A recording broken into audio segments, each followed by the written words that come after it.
Hello everyone, जय हिंद। आशा करता हूँ कि आप सभी ठीक होंगे। आज हम लोग बात करने वाले हैं आरण्यक के बारे में। आरण्यक का परिचय देखेंगे हम लोग, क्या होते हैं आरण्यक, इनकी विषय वस्तु क्या है और किस वेद के कितने आरण्यक हैं, इनके बारे में हम लोग चर्चा करने वाले हैं। स्टार्ट करते हैं क्लास को आरण्यक से।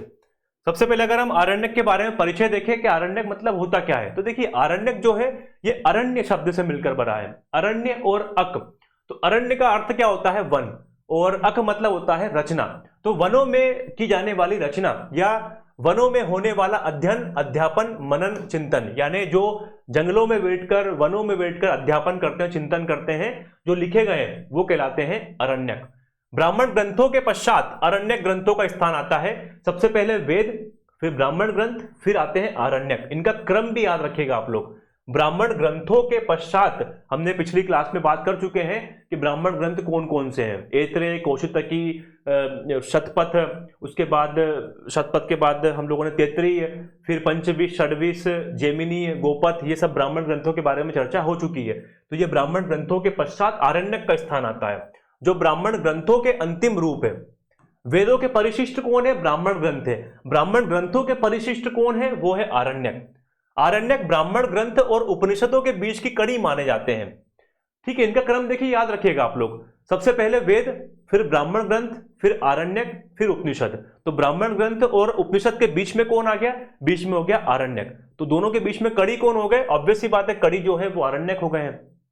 इस प्रकार कहा जा सकता है कि आरण्यकों का प्रारंभिक भाग ब्राह्मण ग्रंथ है और अंतिम भाग उपनिषद है। ठीक है, आई होप समझ रहे होंगे आप लोग। सबसे पहले क्या आ रहा है? सबसे पहले आ रहे हैं वेद। वेदों का अंतिम भाग या वेदों का परिशिष्ट किसको मानते हैं? ब्राह्मण ग्रंथ, क्योंकि वेदों के बाद रचना हुई है ब्राह्मण ग्रंथों की। ब्राह्मण ग्रंथों का अंतिम भाग मानते हैं आरण्यक को, यानी ब्राह्मण ग्रंथों का अंतिम भाग कौन हो गया? आरण्यक हो गया। आरण्यक का अंतिम भाग कौन हो गया? उपनिषद हो गया। उपनिषद हो गया। तो ब्राह्मण ग्रंथ और उपनिषद के बीच की कड़ी कौन हो गया? वो हो गया आरण्यक। यहां पर यही लिखा हुआ है, ब्राह्मण ग्रंथ और उपनिषदों के बीच की कड़ी कौन हो गया? आरण्यक। इस प्रकार कहा जा सकता है आरण्यकों का प्रारंभिक भाग ब्राह्मण ग्रंथ है और अंतिम भाग उपनिषद। तो यहां पर भी देख लीजिए आप, आरण्यकों का प्रारंभिक भाग ब्राह्मण ग्रंथ है और अंतिम भाग उपनिषद, क्योंकि उपनिषद बाद में लिखे गए हैं और ब्राह्मण ग्रंथ पहले लिखे गए हैं। ठीक है, थोड़ा सा लॉजिक आप अगर समझ जाएंगे इनके बारे में तो आसान रहेगा आपके लिए समझना, अदरवाइज बहुत कंफ्यूज करेंगी चीजें ये वाली। सायणाचार्य ऋषि के अनुसार जंगल में पढ़ने या अध्ययन करने हेतु योग्य होने के कारण इनका नाम आरण्यक पड़ा। मतलब भाई जंगल में, वनों में अध्ययन करने के कारण ही इनका नाम आरण्यक। आरण्यक मतलब, अरण्य मतलब होता है जंगल या वन। गोपथ ब्राह्मण और बोधायन धर्मसूत्र भाष्य में इन्हें रहस्य ग्रंथ कहा गया है। गोपथ ब्राह्मण, आप लोग मुझे बताइए कि कमेंट करके, गोपथ ब्राह्मण किस वेद का ब्राह्मण ग्रंथ है?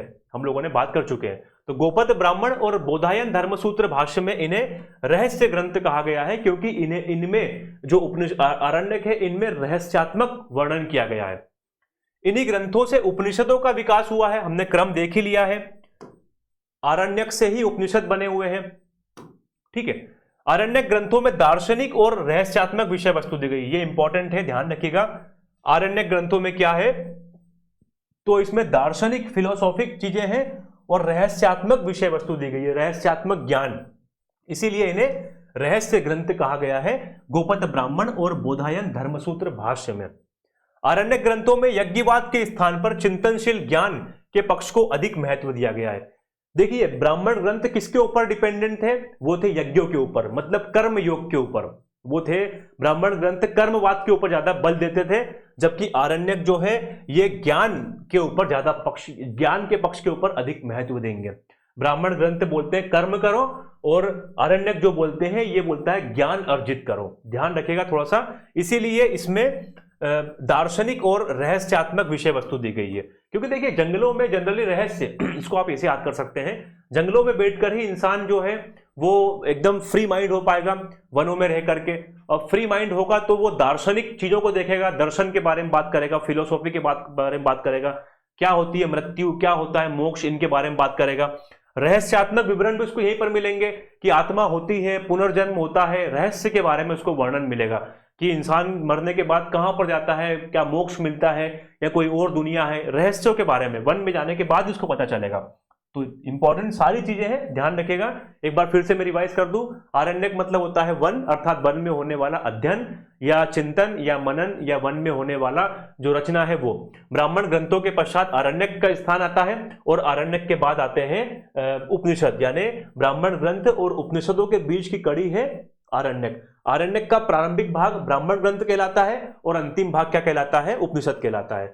सायणाचार्य ने बताया है कि जंगल में पढ़ने लिखने के अनुसार ही इनका नाम पड़ गया है आरण्यक।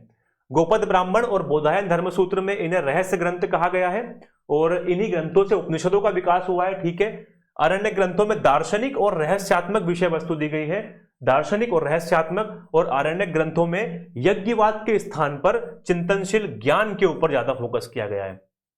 ब्राह्मण ग्रंथों में यज्ञों के ऊपर किया गया था, मतलब कर्म कांड के ऊपर, जबकि आरण्यक ग्रंथों में ज्ञान के ऊपर ज्यादा फोकस किया गया है। मैं बार बार इसलिए रिवाइज कर रहा हूं क्योंकि इंपॉर्टेंट चीजें हैं ये।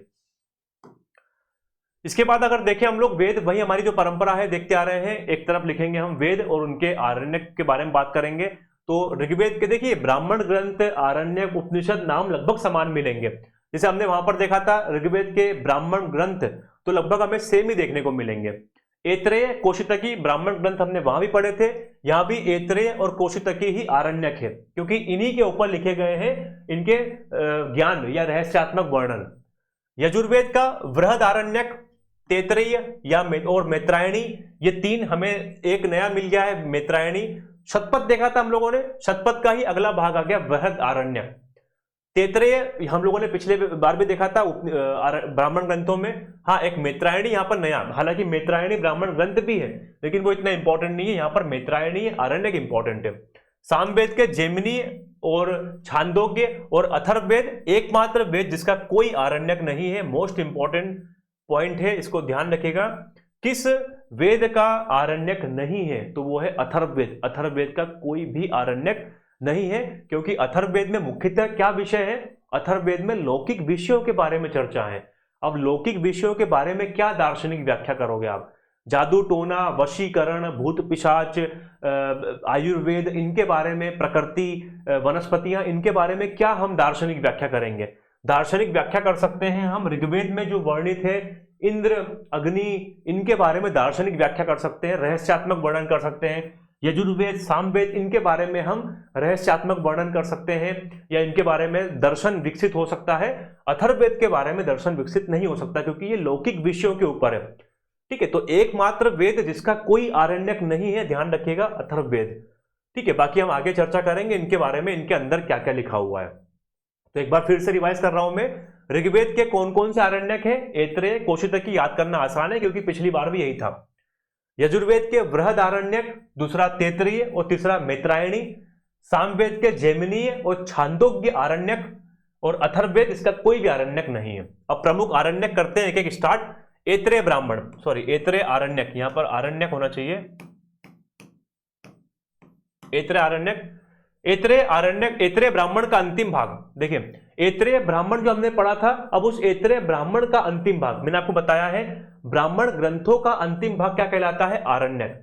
अब ब्राह्मण ग्रंथों में हम पढ़ रहे हैं ऐत्रेय, सॉरी आरण्यक में पढ़ रहे हैं हम लोग ऐत्रेय आरण्यक। हम लोगों ने ऐत्रेय ब्राह्मण ग्रंथ देखा था, तो उस ऐत्रेय ब्राह्मण ग्रंथ का अंतिम भाग क्या कहलाएगा, अंतिम भाग कहलाएगा ऐत्रेय आरण्यक। तो ऐत्रेय ब्राह्मण ग्रंथ का अंतिम भाग अथवा परिशिष्ट भाग है जो ऐत्रेय आरण्यक कहलाएगा। इसमें 5 भाग हैं, इसमें ऋग्वेद के मंत्रों को उद्धृत किया गया है। ऑब्वियस सी बात है, जब ऋग्वेद का है आरण्यक तो ऋग्वेद के बारे में ही बताया गया। अगला कौशितकी इतना इंपॉर्टेंट नहीं था ऐत्रेय वाला, उसमें चीजें आगे हम देखेंगे कौन से इंपॉर्टेंट है। ये कौशितकी या शांखायन आरण्यक, ये भी ऋग्वेद का आरण्यक है, हमें पता ही है, इसका अन्य नाम है कौशितकी उपनिषद। ठीक है, अग्निहोत्र यज्ञ का महत्व है। ठीक है, अहम भ्रस्मानी का उल्लेख यहां पर मिलता है, ये थोड़ा इंपॉर्टेंट है। अहम भ्रस्मानी का उल्लेख कहां पर मिलता है, ये शब्द कहां पर मिला है, तो ये कौशितकी शांखायन आरण्यक में मिला है। अगला है वृहद आरण्यक, ये शुक्ल यजुर्वेद का आरण्यक है, मतलब वह शतपथ। हमने देखा था शुक्ल यजुर्वेद का ब्राह्मण ग्रंथ कौन सा है, वो है शतपथ ब्राह्मण ग्रंथ। शतपथ ब्राह्मण ग्रंथ का ही अंतिम भाग है वृहद आरण्यक, वृहद आरण्यक। ठीक है, इसके नाम में ही वृहद प्लस आरण्यक, तो क्या हो गया, वृहद आरण्यक। शतपथ ब्राह्मण के 14वें भाग के अंत में दिया गया है, यहां पर लिखा हुआ भी है, ठीक है। और इसमें आत्मतत्व की चर्चा की गई है। आत्म तत्व की चर्चा इसी में की गई है, बृहद आरण्यक में। अगला है तैत्तिरीय आरण्यक। तैत्तिरीय आरण्यक जो है यह कृष्ण यजुर्वेद की तैत्तिरीय शाखा का आरण्यक है। हमने देख लिया था, कृष्ण यजुर्वेद का ब्राह्मण ग्रंथ है तैत्तिरीय ब्राह्मण ग्रंथ, और तैत्तिरीय ब्राह्मण ग्रंथ का अंतिम भाग है तैत्तिरीय आरण्यक। इसमें 10 प्रपाठक हैं। इस आरण्यक का 10वां भाग नारायणीय या महानारायणी उपनिषद, जिसे खिल्लकांड भी कहते हैं, इसमें पंच महायज्ञ का विवरण मिलता है।